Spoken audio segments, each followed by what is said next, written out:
Hallelujah, hallelujah. यीशु की स्तुति हो, यीशु की स्तुति हो, यीशु को धन्यवाद। यीशु को पूरे धन्यवाद। हृदय से मन से प्रभु की स्तुति कीजिए। यीशु की स्तुति हो, यीशु की स्तुति हो, यीशु को धन्यवाद। यीशु को पिता धन्यवाद। ईश्वर की स्तुति हो, पिता ईश्वर की पिता स्तुति ईश्वर को हो, धन्यवाद। पिता ईश्वर को धन्यवाद। पवित्र आत्मा की स्तुति हो, पवित्र आत्मा की स्तुति पवित्र हो, आत्मा को धन्यवाद। पवित्र आत्मा की धन्यवाद। Hallelujah, hallelujah, hallelujah, hallelujah, hallelujah, hallelujah, hallelujah, hallelujah, hallelujah, hallelujah, hallelujah, hallelujah, hallelujah. प्रभु की स्तुति करते जाइए, मुंह खोलकर प्रभु की स्तुति करिए। अपने हृदय को खोलते हुए प्रभु की स्तुति करिए।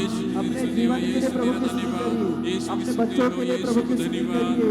विश्वास के साथ प्रभु की स्तुति करिए। प्रभु अनुग्रह देगा, प्रभु शांति देगा। इधर उधर ना देखे, प्रभु की ओर देखे। इधर उधर ना देखे, अपनी आंखें बंद करे, प्रभु से प्रार्थना करे, प्रभु की स्तुति करे। यह सच्चाई का समय है, प्रभु के अनुग्रह का समय है, प्रभु के प्रेम का समय है। प्रभु से प्रार्थना करें। सभी अवसरों के लिए धन्यवाद यीशु, धन्यवाद यीशु, धन्यवाद यीशु। तो दयालु है प्रभु जी, तू प्रेमी है प्रभु। धन्यवाद यीशु, धन्यवाद यीशु, धन्यवाद यीशु, धन्यवाद यीशु, धन्यवाद यीशु।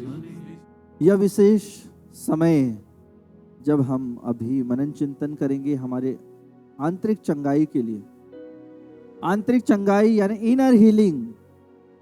इनर हीलिंग बहुत जरूरी है, क्योंकि जब रिट्रीट लेते हैं सिस्टर्स की, ले पीपल की, सभी विश्वासियों की,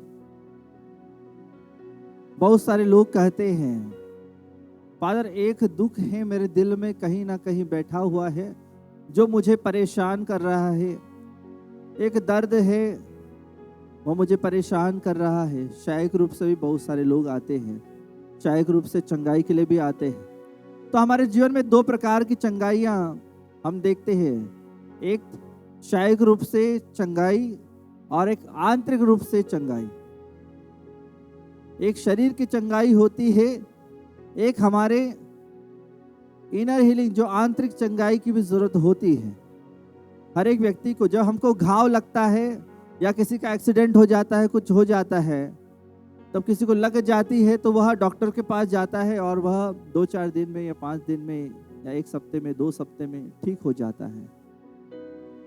लेकिन किसी से लड़ाई हुई, झगड़ा हुआ है ना, और आपने शब्दों के क्या चलाए, बाण चलाए, शब्दों के तीर चलाते हैं ना, शब्दों के तीर चलाते हैं। जो शब्दों के तीर चलते हैं तो वापस नहीं आते। किसी ने कुछ कह दिया तो आप बोलेंगे आपने, इसने बोला तो बोला कैसे, इसने मुझे बोला तो बोला कैसे। हम देखते हैं, न्यूज़पेपर में देखते हैं, 5 रुपए के लिए लोग लड़ भिड़ते हैं, 10 रुपए के लिए, 100 रुपए के लिए लोग लड़ने लग जाते हैं, और ऐसे लड़ते हैं कि एक दूसरे को मार भी देते हैं। बहुत बार न्यूज़पेपर्स में हम देखते हैं। तो लोगों के जीवन में क्या है, गुस्सा भरा हुआ है। अधिकतर लोग हम जिससे मिलेंगे तो वो यही कहेंगे कि मेरे अंदर बहुत गुस्सा है, और इसी गुस्से को हम क्या करते हैं, ट्रांसमिट करते हैं। जो गुस्सा आपके अंदर है वही गुस्सा आप देखेंगे आपके बच्चों के अंदर भी आ जाता है, आपके बच्चों के अंदर भी वही गुस्सा आ जाता है। जब पति पत्नी आपस में लड़ते हैं तो वो नहीं देखते हैं कि बच्चे पास में है या नहीं है, वो लड़ने लग जाते हैं। जब काउंसलिंग के लिए बच्चे आते तो बच्चे क्या बोलते हैं, बेचारे छोटे छोटे बच्चे बोलते हैं, फादर जी मेरे पापा बहुत लड़ाई करते हैं, मेरे पापा बहुत पीते हैं, वो दोनों लड़ते हैं, घर की समस्या है, हम लोग किराए के मकान में रहते हैं।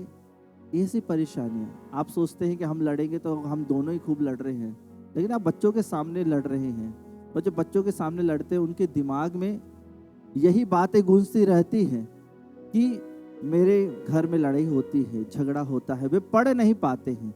Hallelujah, hallelujah, hallelujah, hallelujah. तो प्रभु आज हमसे यही कह रहा है कि आंतरिक चंगाई हमारे जीवन में बहुत ज़रूरी है। हमारे परिवार में आंतरिक चंगाई बहुत ज़रूरी है, हमारे पारिवारिक जीवन में आंतरिक चंगाई बहुत ज़रूरी है। यशायाह नबी के ग्रंथ अध्याय 51 में पद संख्या 7 में प्रभु का वचन कहता है, ओ मेरी प्रजा तुम तो सधर्म समझती हो, मेरी बात सुनो, मनुष्यों की निंदा से मत डरो और उनके अपमान से मत घबराओ। मनुष्यों की निंदा से हम डर जाते हैं, कोई अपमान करता है, कोई कुछ कह देता है, कोई कुछ अपशब्द कह देता है आपके बारे में, आपके परिवार के बारे में, तो आप घबरा जाते हैं, आप लड़ाई करने लग जाते हैं। हम करते हैं ऐसा। सेमिनरी में 2 ब्रदर थे और एक ब्रदर बहुत आध्यात्मिक था और दूसरा ब्रदर उतना आध्यात्मिक नहीं था।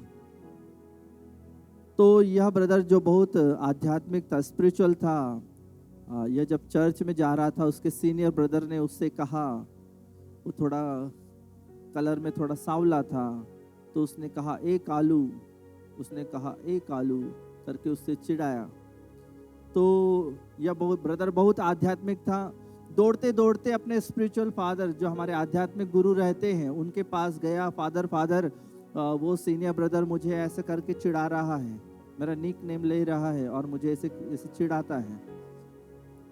तो वो आध्यात्मिक गुरु जो हमारे आध्यात्मिक गुरु रहते हैं सेमिनरी में, उन्होंने कहा देखो बेटा, तुम जाओ, तुम्हारे अंदर यह गुस्सा आया और तुमने उससे बात नहीं करी और तुमने एक दिन बीत गया, उसके बाद तुम मेरे पास आए और तुमने एक दिन तक उससे बात नहीं करी, तो जाओ तुम उससे माफी मांगो, तुम उससे माफी मांगो। भले ही उसकी गलती है, उसने आपको चिढ़ाया, कुछ भी हो, लेकिन आप जाके उससे मिस्सा के पहले माफी मांगो। तो वह गया और उस ब्रदर से कहा, ब्रदर एक दिन तक मैंने आपके प्रति घृणा रखी और मेरे मन में ऐसा था कि आपके बारे में बुरा सोचा, तो मुझे माफ कर दो।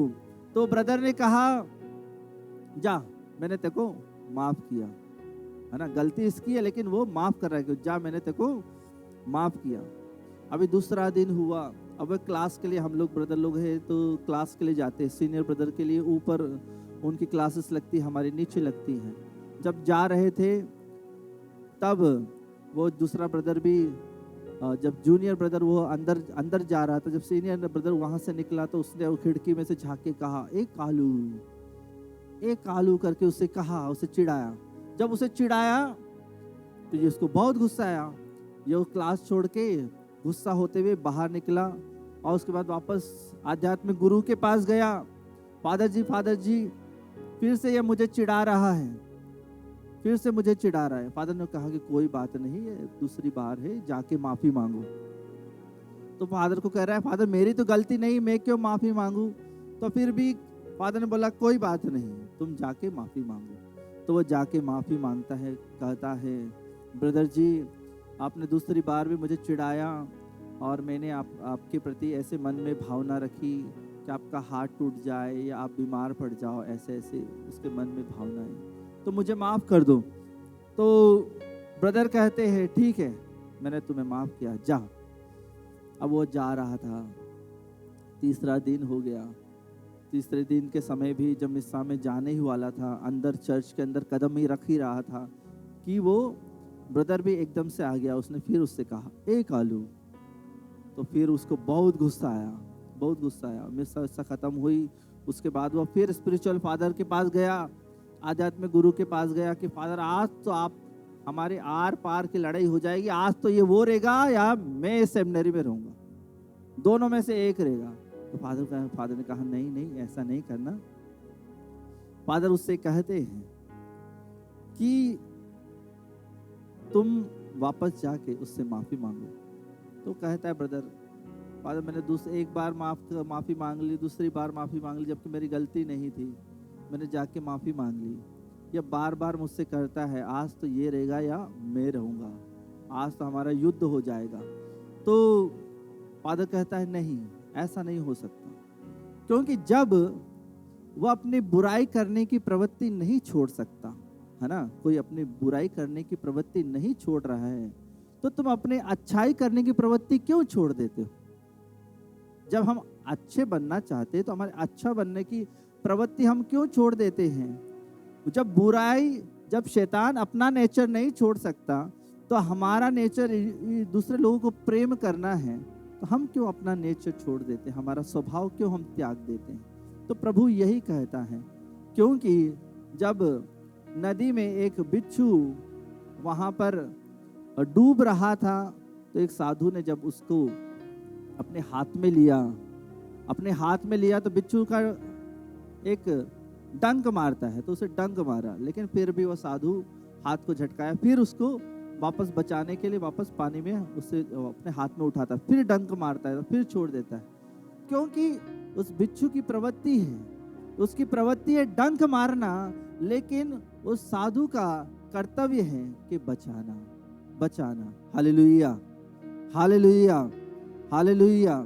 जो हमसे घृणा करते हैं, जो हमसे घृणा करते हैं, हमें उन्हें घृणा से नहीं, प्रेम से, हमें अपना स्वभाव नहीं बदलना है, हमें उनके जैसा नहीं बनना है, हमें उनके जैसे प्रार्थना नहीं करनी है, हमें प्रभु से प्रार्थना करने के, प्रभु आज के दिन मेरे हृदय को, मेरे मन को, मेरे जीवन को पवित्र बनाए। Hallelujah, hallelujah, hallelujah, hallelujah. तो प्रभु के वचन में कहते हैं यूहन्ना अध्याय 10 पद संख्या 10 में, चोर केवल मारने और नष्ट करने आता है, मैं इसलिए आया हूं कि वे जीवन प्राप्त करें, बल्कि परिपूर्ण जीवन प्राप्त करें। हम परिपूर्ण जीवन प्राप्त करने के लिए आए हैं, ना केवल जीवन प्राप्त करना है हमें, लेकिन परिपूर्ण जीवन प्राप्त करना है। परिपूर्ण जीवन कैसे प्राप्त करें?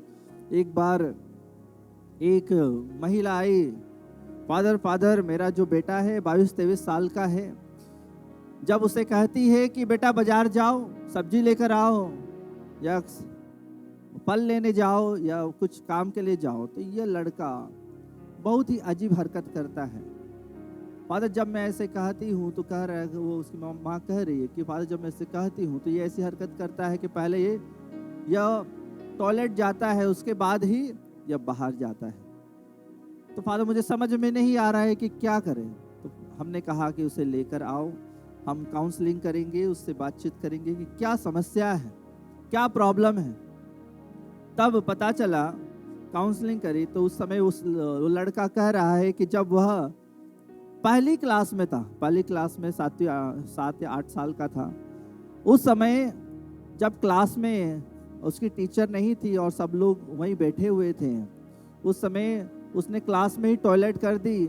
और सभी बच्चे हम देखते हैं कि कैसे बहुत चिढ़ाते हैं, कोई भी कुछ कर देता है तो बहुत चिढ़ाते हैं, बहुत चिल्लाते हैं। तो उसी बीच उसकी टीचर आई, क्लास में आई और उसे कहने लगी कि तुम घर से जब भी निकलोगे सबसे पहले टॉयलेट जाना, उसके बाद ही क्लास में आना या स्कूल में आना। उसे जोर से डांटा और जोर से उसे 2-3 थप्पड़ मारे। तो बेचारा बच्चा, उसके घर में, मतलब उसके दिमाग में घर कर गई ये बात कि उसे जब भी बाहर निकलना है तो उसे ये चीज करना है। Hallelujah, hallelujah, hallelujah, hallelujah. तो ऐसी बहुत सारी चीजें हैं हमारे जीवन में, बचपन में घटी हुई घटनाएं हैं बहुत सारी, जो हमारे हृदय में घर कर जाती है, हमारे हृदय को झंझोड़ देती है। हमें पता नहीं चलता है कि वह हमारे अंदर गुस्सा आ जाता है, बहुत सारे लोगों को चिड़चिड़ापन आ जाता है, बहुत सारे लोगों को एक दूसरे के प्रति नफरत की भावना पैदा हो जाती है। एक सिस्टर है, वह सुबह सुबह उठती है और कपड़े धोने लग जाती है, कपड़े धोने लग जाती है। हम पूछते क्या सुबह सुबह ही तुम कपड़े धपाड़ धपाड़ धपाड़ मारते रहते हो और कपड़े धोते रहते हो। तो पता चला वो सिस्टर की काउंसलिंग करने के बाद कि उसके जो पापा थे उससे कहते तू बहुत गंदी लड़की है, साफ सफाई नहीं रखती है। जब वो छोटी थी तो उससे कहते थे साफ सफाई नहीं रखती। तो उसके पापा को दिखाने के लिए वो क्या करती है, अपने घर के पूरे कर्टन निकाल लेगी और उसे धोने लग जाएगी, परफेक्शन, अपने आप को परफेक्ट बनाने के लिए। तो ऐसा करती है वो।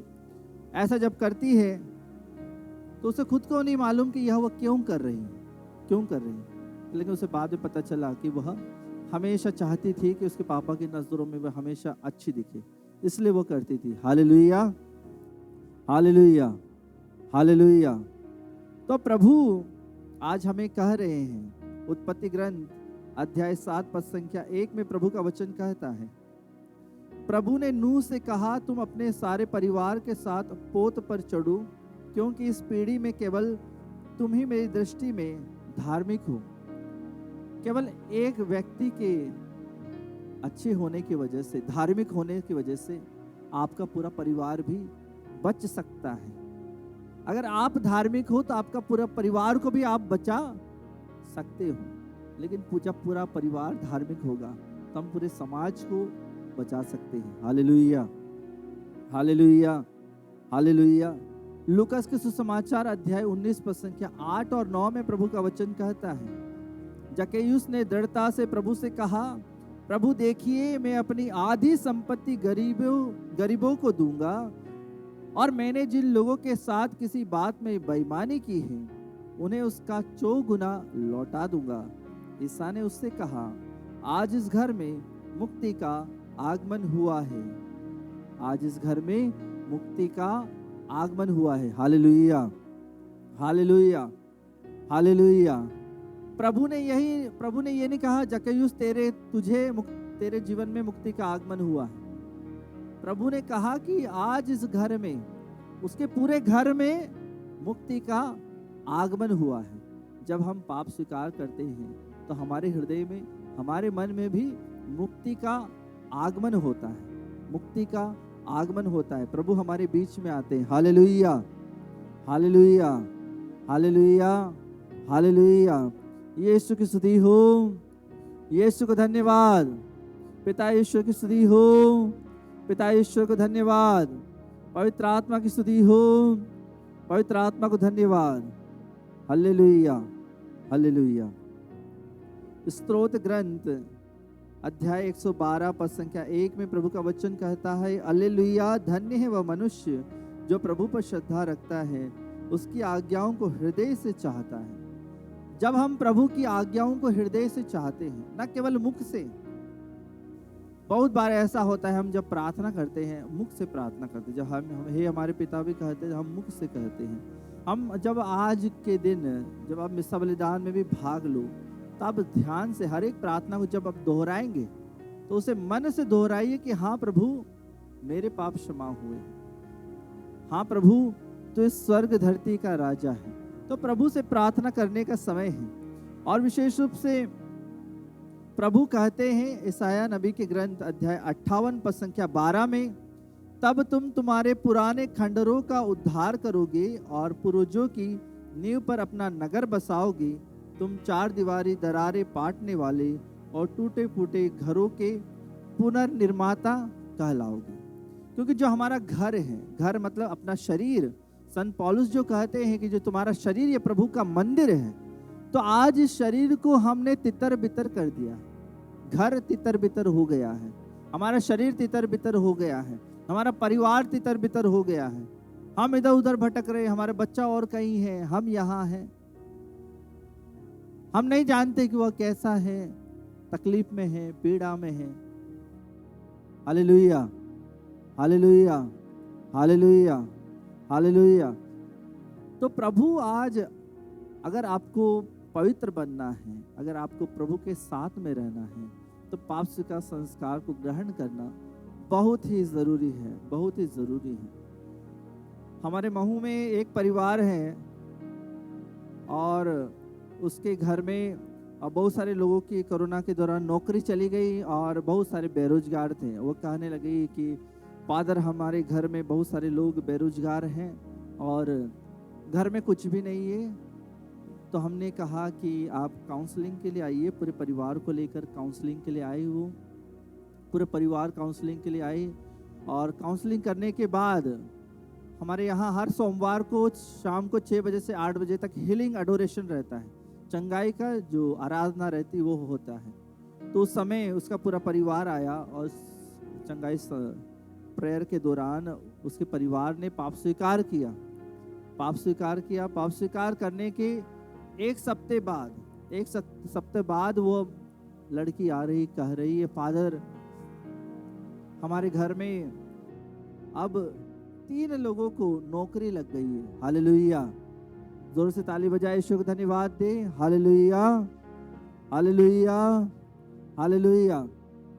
और उसी के परिवार में जब हम लोग गए, उन्होंने कहा कि फादर हमारे घर में से हमने कलश, जो कलश रहता है ना, जैसे हिंदुओं में जो कलश यूज करते हैं, उन्होंने क्या किया था कि किसी के द्वारा कहा गया या दरगाह पे गए थे और बहुत सारी जगह पर गए थे, तो वो कहीं पे दरगाह पे जाते तो धूप वगैरह तो कुछ देते हैं, राख वगैरह कुछ देते, तो उन्होंने क्या किया था, उसे अपने घर में गाड़ के रख दिया था, और कलश को भी अपने घर में गाड़ के रख दिया था कि उनके घर की सारी समस्याएं खत्म हो जाए। सबकी नौकरी जा रही थी, सब बीमार पड़ रहे थे, तो इधर उधर भटक रहे थे।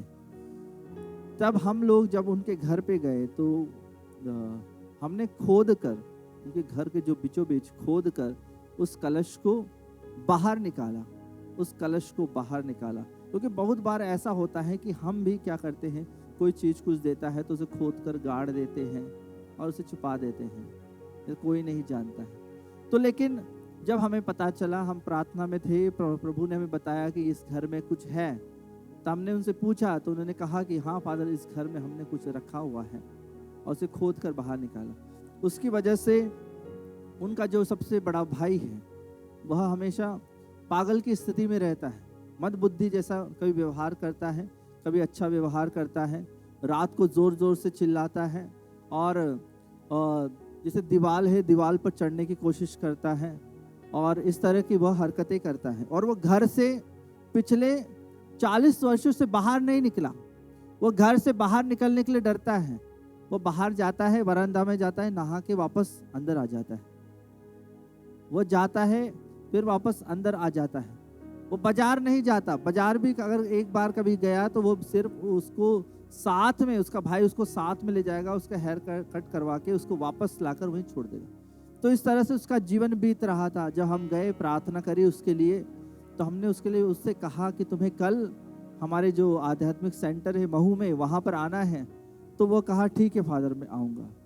तो वह दूसरे दिन उसके बहन के साथ आया, फिर उसके तीसरे दिन वो उसका भाई उसे छोड़ने आया, फिर लेकिन चौथे दिन वह अकेला आया। हालेलुया, जोर से ताली बजाए, यीशु को धन्यवाद दे।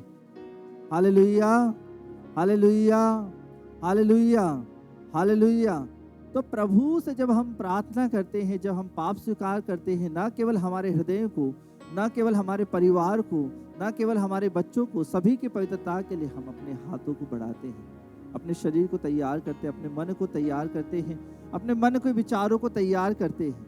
तो प्रभु हमसे आज विशेष रूप से यही कहता है, न केवल आंतरिक चंगाई जरूरी है, हमारे हृदय की चंगाई जरूरी है, लेकिन मन की चंगाई भी बहुत अधिक जरूरी है। हमारे मन में जो पाप है, जो घृणा है, उसे बाहर निकालना भी बहुत ही अधिक जरूरी है। प्रभु हमसे कहते हैं नबी ईसाया के ग्रंथ अध्याय 43 पद संख्या 25 में, मैं वही हूं जो अपने नाम के कारण तुम्हारे सब अपराध धो डालता है, मैं तुम्हारे पाप फिर याद नहीं करता। प्रभु हमारे पापों को क्या करता है? धो डालता है, धो डालता है। हम लोग क्या करते हैं? रोज कपड़े धोते हैं, रोज कपड़े धोते हैं, रोज नहाते हैं, लेकिन कभी आपने आपके दिल को धोया है? कभी आपने किसी ने आपको कहा कि आपके दिल को डिटर्जेंट पाउडर से धो, कि आपके मन को डिटर्जेंट पाउडर से धो? कभी आपने धोया है? नहीं धोया तो आज धोने की जरूरत है, और वह जगह है पाप स्वीकार की। वह जगह है हमें पाप स्वीकार के लिए जाना है, वहीं पर हमारे हृदय को प्रभु के सामने रखना है और कहना है, प्रभु मैंने स्वर्ग के प्रति और आपके प्रति पाप किया है। Hallelujah, hallelujah, hallelujah, hallelujah. यीशु की स्तुति हो, यीशु को धन्यवाद, यीशु को धन्यवाद। हालेलुया। हे प्रभु यीशु, मेरे जीवन में आइए, मेरे जीवन में आइए, मेरे परिवार में आइए। Hallelujah, hallelujah. क्रिस्त में प्रिय भाई और बहनों, पाप स्वीकार बहुत जरूरी है हमारे जीवन के लिए। इसलिए प्रभु हमें बार बार कहते हैं, यिर्मयाह के ग्रंथ अध्याय 31 पद संख्या 34 में, मैं उनके अपराध क्षमा कर दूंगा, मैं उनके पापों को याद नहीं रखूंगा। मैं उनके अपराध क्षमा कर दूंगा, मैं उनके पापों को याद नहीं रखूंगा। हमारे पापों को केवल यीशु ही क्षमा कर सकते हैं, और वो याद नहीं रखते। आप सोचते होंगे कि फादर लोग जब पाप स्वीकार के लिए बैठते हैं वो हमारे पापों को याद रखते होंगे। कोई याद नहीं रखता आपके पापों को, वो कन्फेशनल सील है। जहां पर हम नहीं बता सकते कि किस व्यक्ति ने क्या पाप किया है। हमारा मुंह नहीं खोल सकते, भले ही हमारे इस दिमाग पर कोई आकर बंदूक भी रख दे तो हम नहीं बताएंगे कि उसने क्या पाप किया। तो इस तरह का जो कन्फेशनल सीक्रेसी रहती है वो हमें सिखाई जाती है, हमें कही जाती है। अगर हम इसे खोल देते हैं तो वह उसी दिन से हम फादर नहीं रह जाते। Hallelujah, hallelujah, hallelujah. तो इसीलिए किसी फादर के पास भी आप जाते हैं पाप स्वीकार के लिए, पूरे हृदय को खोलते हुए, मन से खोलते हुए, वहां पर प्रभु यीशु बैठे हुए आपके पाप को सुनने के लिए और क्षमा करने के लिए। जी हाँ कृष्ण प्रिय भाई और बहनों, इब्रानियों के नाम पत्र अध्याय 8 पद संख्या 12 में प्रभु का वचन कहता है, मैं उनके अपराध क्षमा कर दूंगा और उनके पापों को नया कहकर पुकारता हूँ। इसलिए उसने पहला विधान रद्द कर दिया। जी हाँ कृष्ण प्रिय भाई और बहनों, प्रभु कहते हैं मैं उनके पापों को क्षमा कर दूंगा। प्रभु हमारे पापों को क्षमा कर देगा, हमारे गुनाहों को क्षमा कर देगा। तो हमारा प्रभु बहुत दयालु है और कृपा से भरा हुआ है। इसलिए प्रभु से हम प्रार्थना करें कि प्रभु निरंतर हम सभी के साथ में रहें। विश्वास के साथ प्रार्थना करने की जरूरत है। संत योहन के पहले पत्र अध्याय 1 पद संख्या 9 में प्रभु का वचन कहता है, यदि हम अपने पाप स्वीकार करते हैं तो वह हमारे पाप क्षमा करेगा और हमें हर अधर्म से शुद्ध करेगा, क्योंकि वह विश्वसनीय तथा सत्य प्रतिज्ञ है। हमारे अधर्म को वह क्षमा करेगा। Hallelujah, hallelujah, hallelujah, hallelujah, hallelujah. Krishna प्रिय भाई और बहनों, स्तोत्र ग्रंथ 103 पद संख्या 12 में प्रभु का वचन कहता है, पूर्व पश्चिम से जितना दूर है प्रभु हमारे पापों को हमसे उतना ही दूर कर देता है। आइए अपना दाहिना हाथ उठाएं, हम इस वचन को दोहराएं। पूर्व पश्चिम से जितना दूर है, जोरों से कहिए, पूर्व पश्चिम से जितना दूर है, पूर्व पश्चिम से जितना दूर है प्रभु हमारे पापों को हमसे उतना ही दूर कर देता है। हमसे उतना ही दूर। जोरों से कहिए, मुंह खोल के कहिए, जब तक प्रभु के वचन आप तक नहीं जाएंगे, आपके हृदय तक नहीं पहुंचेंगे, तो प्रभु आपके वचन, आपके पापों को कैसे क्षमा करेगा। इसलिए प्रभु के वचन को जोर से दोहराइए। पूर्व पश्चिम से जितना दूर है, पूर्व पश्चिम से जितना दूर है प्रभु हमारे पापों को हमसे उतना ही दूर कर देता है। हमसे उतना ही दूर कर देता है। Hallelujah, hallelujah, hallelujah, hallelujah. तो हर एक बंधन टूटने के लिए प्रभु से प्रार्थना करना है। जो पाप का बंधन है, जो अंधकार है, जो डर का बंधन है, जो हम एक दूसरे से घृणा करने का बंधन है, एक दूसरे पर ईर्ष्या करने का बंधन है, क्योंकि आप उसे क्षमा करते हैं लेकिन दूसरे दिन वापस वैसे कैसे। आप किसी व्यक्ति को कहते हैं कि मैंने तुझे क्षमा किया, लेकिन दूसरे ही दिन वापस आप उससे घृणा करने लग जाते हैं। यह एक बंधन है जो बंधा हुआ है, जो बंधा हुआ, आपसे बंधा हुआ है, जो निकल नहीं पा रहा है। कभी कभी हमारे आंखों का बंधन है। हमारी आंखों का बंधन कैसे है? हम जब मोबाइल देखते हैं, देखते ही चले जाते हैं। आंख कभी सेटिस्फाई नहीं होती है, इसे संतुष्टि नहीं मिलती। आप भले कोशिश करके देखो, इसे संतुष्टि नहीं मिलेगी। आपकी आंखों को कभी संतुष्टि नहीं मिलेगी। आप मोबाइल कितना ही देख लो, आपको ऐसा लगेगा एक और वीडियो देख लो, एक और रील्स देख लो, एक और अच्छा सा वीडियो देखकर उसके बाद से कभी आपको संतुष्टि नहीं मिलेगी। आप सो ही रहते हो, आपको नींद आ ही रही है, उस समय एक अच्छा वीडियो फिर आ गया तो आपकी आंखें फिर खुल गई, फिर आंखें खुल गई। क्योंकि आजकल के युवाओं में यही है। क्यों नहीं सोते हैं, रात को क्यों जागते रहते हैं? पूछिए उनसे, मोबाइल छीन लो, आराम से सो जाएंगे। Hallelujah, hallelujah, hallelujah. मोबाइल छीन लो, आराम से सो जाएंगे, क्योंकि सभी जड़ उसी में है। सभी का अगर काला चिट्ठा आपको जानना है तो किसी का मोबाइल ले लीजिए। किसी का काला चिट्ठा आपको जानना है, उसका मोबाइल ले लो, सब कुछ उसमें है। Hallelujah, hallelujah, hallelujah, hallelujah. तो इसमें प्रिय भाई और बहनों, हमारा जीवन इस प्रकार का हो गया है कि हम ईश्वर से ज्यादा हम देखते हैं कि मुझे कितना लाइक्स मिला है ना। एक फोटो खींच के भेज देंगे, मुझे कितना लाइक्स मिला है। कोई कौन कौन मुझे लाइक्स करते हैं, जो लाइक्स नहीं करते उसको भी बोलेंगे फोटो फोन करके, वो मेरा फोटो मैंने डाला है उसको लाइक्स कर दे, थोड़ा सा लाइक कर दे, कमेंट कर दे। हम बोलते हैं, लेकिन प्रभु को कभी बोलते हैं कि प्रभु कि मैं तुझे लाइक करता हूं या मैं तुझे प्यार करता हूं? प्रभु को कभी आई लव यू कहा है? Hallelujah, hallelujah, hallelujah. तो प्रभु से प्रेम करने की जरूरत है, प्रभु के पास में आने की जरूरत है।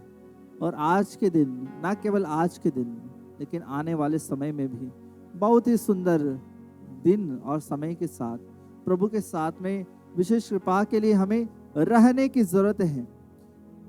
एफेसियों के नाम पत्र अध्याय 1 पद संख्या 7 में प्रभु का वचन कहता है, जो अपने रक्त द्वारा हमें मुक्ति अर्थात अपराधों की क्षमा दिलाते हैं, यह ईश्वर की अपार कृपा का परिणाम है।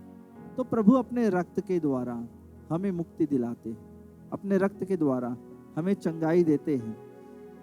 हमारे वहां पर बहुत सारे लोग, बहुत सारे बीमार लोग भी विशेष रूप से आते हैं चंगाई के लिए, प्रार्थना करने के लिए। मेरी मिनिस्ट्री में मैंने बहुत काम किए हैं और फिर भी ऐसा लगता है कि कम है और करना था। कभी कभी ऐसा लगता है कि मैंने जितने किए उतने कम है। लेकिन कभी कभी बहुत सारे लोग जब देखते हैं, जानते हैं, समझते हैं, बहुत सारे लोगों को उन्हें स्पर्श हुआ है प्रभु का वचन, बहुत सारे लोग चंगे हुए हैं। उसके लिए हम विशेष रूप से प्रभु को धन्यवाद देते हैं। विशेष रूप हम यही कहते हैं, आप पाप स्वीकार करो, आपका सभी दुख दर्द ठीक हो जाएगा। बहुत सारी बीमारियां जब हम हमारे शरीर में रखे हुए हैं, बहुत बार ऐसा होता है कि हमारे दुखों को हम नहीं बताते।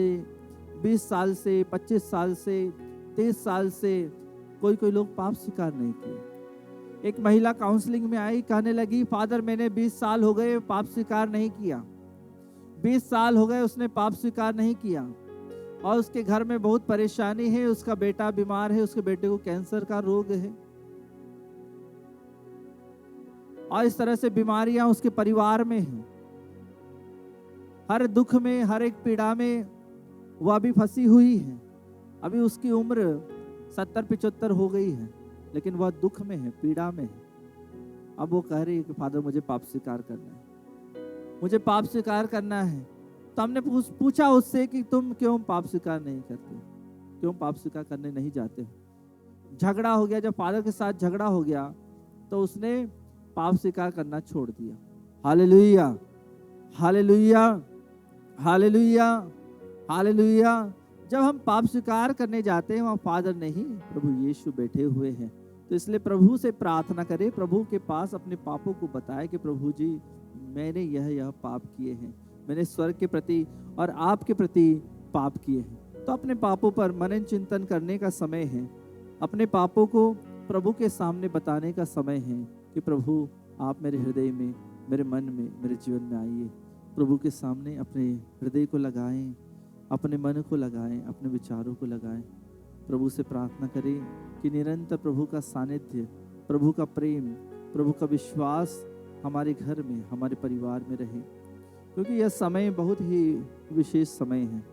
अभी हम आराधना में प्रवेश करेंगे, हम प्रभु की आराधना में भाग लेंगे और उस दौरान हम भक्तिपूर्वक अपनी आंतरिक चंगाई के लिए आप प्रार्थना करें, अपने परिवार की चंगाई के लिए प्रार्थना करें, क्योंकि बहुत सारे लोग दुख में हैं, पीड़ा में हैं, बच्चों से परेशान हैं, अंधकारमय जीवन जी रहे हैं।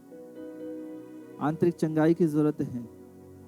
गुस्सा हमेशा उनके हृदय में, मन में निवास कर रहा है।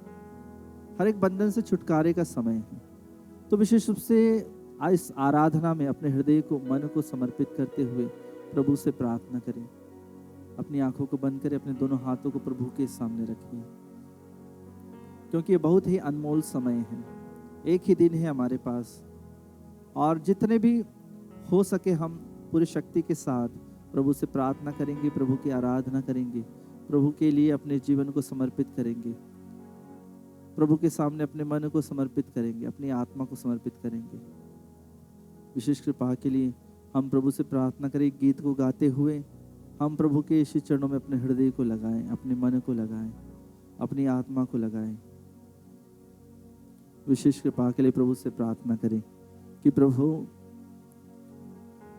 हमारे पाप तू ही जानता है, हमारे मन को प्रभु तू ही जानता है, हमारे बच्चों को प्रभु तू जानता है, हमारे परिवार को प्रभु तू जानता है, हमारे मन के विकारों को, विचारों को, सबको प्रभु तू जानता है।